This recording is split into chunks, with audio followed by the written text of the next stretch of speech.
بسم الله الرحمن الرحيم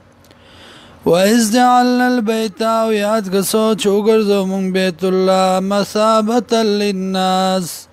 زائد ثواب د پار د خلقو و امنا و زائد امنا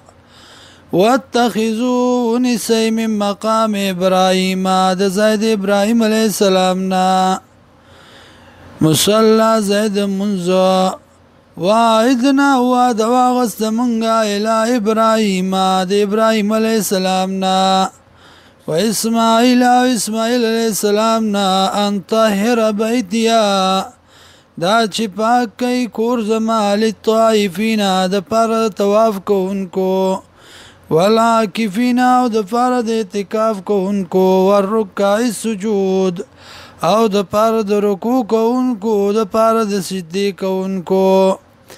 وإذ قال ابراهيم یاد کسا چو ابراهيم عليه السلام رب اجعل اے رب زما وګرځه هاذا بلدن دا خار د مکه امنن امن والا وارزق له رزق ورکه اوسیدونکو د دیتا من الثمرات د میونا